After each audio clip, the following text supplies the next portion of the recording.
Greetings everyone. Welcome to my channel, Animatronic-Artistry. In today's video, I'm going to present a theory that I never expected to tackle, giving the Five Nights at Freddy's universe some logical structure. This franchise is notorious for its lack of coherence, and the only clear element we have is the notion of a killer animatronic. What if we could bring some logic to the franchise? We know that the animatronics don't have emotions, yet they seem to possess a certain degree of free will. While people have assigned them personalities, we all know that the animatronics from Five Nights at Freddy's 1 are haunted, as well as the withered animatronics. The toy animatronics may or may not be haunted. In this video, we will explore the animatronics that display some level of free will and personality, while considering the possibility that they are not haunted. The glam rock and toy animatronics are the ones that may not be haunted. We can also think about the sister location animatronics, but we know that Circus Baby is haunted by Elizabeth Afton, while the others are remnants of past animatronic souls. To be honest, the concept of remnant doesn't make much sense to me, but here we are. Let's discuss the glam rock animatronics. We know that the Glamrocks possess free will and artificial intelligence, which raises the question of whether they experience fears as well. When considering their logic, they remind me of the characters from Thomas and Friends. Wait, what? Thomas and Friends? That makes no sense. I hear you wondering, and you could be right. But both the Glamrock animatronics and the trains, aka the engines as they are called, are sentient objects made of metal that have a free will and emotions. Notably, the characters from Thomas and Friends are owned by their railway director, while the Glamrock animatronics are owned by their corporation, Fazbear Entertainment. If you've watched Thomas and Friends or read the books, you'll know that the engines must adhere to certain rules. If they rebel or cause trouble, they face potential consequences, including being sent away. In both the books and the show, the engines fear being replaced or worse, being scrapped. This fear can also be translated to the Glamrock animatronics, as they appear to have enough free will to understand their situation. Unlike the characters in Thomas and Friends, the animatronics are tasked with entertaining and fulfilling their roles properly. If they get into conflicts or cause harm to one another or a guest, they are likely to face severe reprimands. If such issues persist, they are at risk being sent back to corporate, potentially leading to their scrapping or being replaced by a newly built clone. We learned from Glamrock Freddy that the Glamrocks have fears and miss each other when they are separated.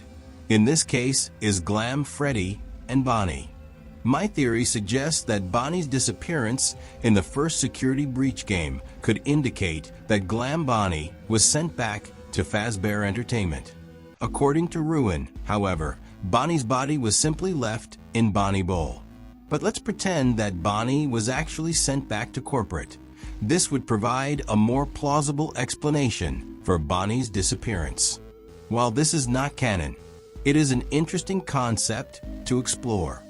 If the logic in Five Nights at Freddy's is similar to that of Thomas and Friends, it suggests that Bonnie and Montgomery Gator may have had a conflict, prompting Fazbear Entertainment to take action by sending Bonnie back to corporate, possibly as a way to teach the others a lesson. The hot-headed Montgomery Gator enjoys his role on stage, but he also fears that he could meet a similar fate to Bonnie. Prompting Monty to take it easy and avoid conflict is important because he knows that if he messes up, he will be sent away. Being a Glamrock animatronic might seem cool to some, but it comes with its own set of restrictions. You are essentially owned by someone higher up, and if you do not comply, you could end up on the cutter's torch or be stripped for parts. This is the reality the animatronics face behind the scenes, away from the crowd. One of the major fears for an animatronic is being scrapped, but there are also the threats of being cannibalized for parts, deactivated, or put into storage, never to be heard from again. What concept unification has shown us is that an animatronic can be repurposed and retrofitted into a new character, which means the original identity can be completely erased. Or worse, your identity is kept but your appearance is altered. And from a glam rock animatronic's point of view, being retrofitted is the worst that could happen. You are being essentially transformed into a horrible OC, and there is nothing you can do about it.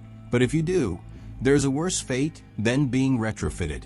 Life as a Five Nights at Freddy's animatronic is not all sunshine and rainbows. Unlike the world of Thomas and Friends, the Five Nights at Freddy's universe can be cruel.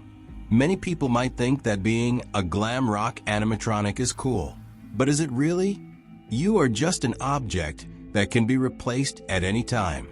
The secrets of the Mimic Games show us that Fazbear Entertainment is greedy and doesn't care much about its employees or the animatronics themselves. This means that the chances of a human forming a personal connection with a glam rock animatronic are quite slim. So far, we only know of Cassie and Gregory having such connections. I believe that Stan's Budget Tech and Smiles and Servos Inc. foster a more personal connection with the animatronics they create.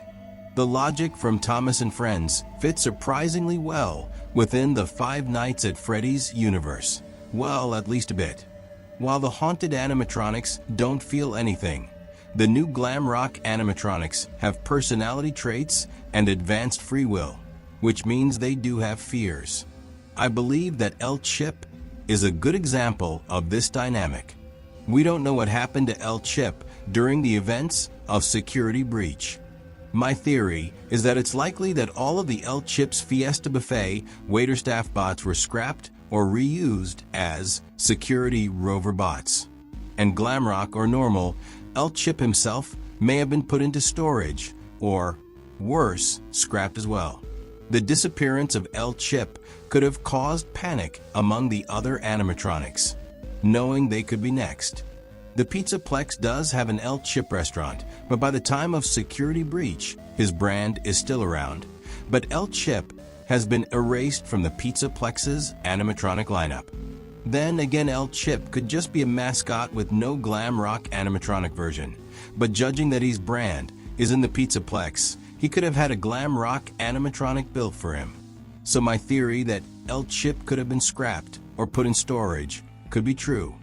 But is there a happy ending for the life of a glam rock animatronic? The answer is uncertain. Five Nights at Freddy's is not known for its happy endings. Just look at what happened at the end of one of the Security Breach endings. The only thing left was Glamrock Freddy's head, which I'm pretty sure Gregory has mounted on the wall somewhere, like a personal trophy.